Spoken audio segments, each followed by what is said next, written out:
It's beyond frustrating. It's a tragedy.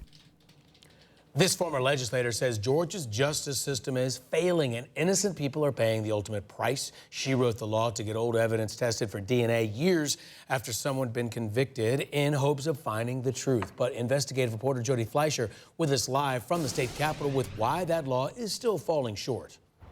Justin, that former legislator told me she knew this was going to be a problem back when she wrote Georgia's DNA law, and she tried to fix it, but she says prosecutors fought it. Now, the law helps defendants get the DNA to show they're innocent, but can still deny them the new trial to prove it. I think about Sonny all the time. He's missed a lot of his life.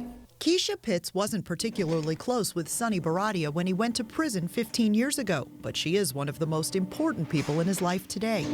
I told the truth as I knew it to be. Keisha was an alibi witness who said Bharadia could not possibly have broken into this Savannah apartment or assaulted the young woman who walked in on the burglary. Keisha saw Bharadia here in Atlanta. So I'm like 100% sure if it happened that weekend that he couldn't have done it.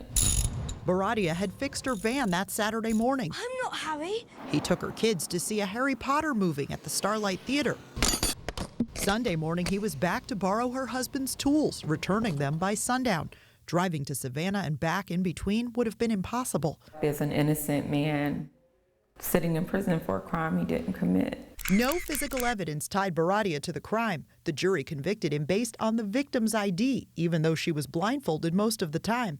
Sterling Flint also testified the career burglar was caught with the victim's belongings, including these gloves, which she said her attacker had worn. I am sure that Mr. Flint was trying to think of how he was going to get out from under this crime. Flint told the jury he was just holding the items for Bharadia, whose attorney never thought to test for DNA. When the Georgia Innocence Project did a decade later, the only skin cells inside those gloves matched to Sterling Flint. It's horrendous. It's astounding. Steve Cole has researched eyewitness identification for nearly 40 years. He says the victim was highly stressed, identifying someone of another race, and didn't make the ID until 10 days after the crime. Plus, police lost the lineup before trial. Any one of these factors that we're talking about can significantly decrease the likelihood of an accurate identification. Of more than 300 inmates later cleared by DNA, 75% had been wrongly identified by eyewitnesses. It is staggering. By far, the most unreliable kinds of evidence are those of eyewitness identification.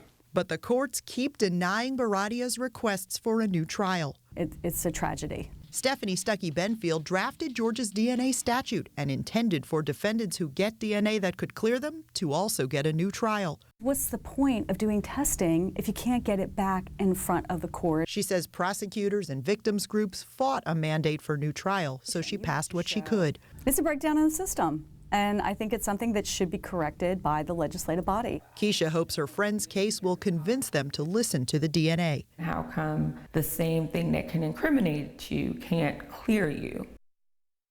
Georgia's Department of Corrections denied our repeated request to do an interview with Sonny Bharadia. They wouldn't let us visit with him. They wouldn't even let him call us on the phone.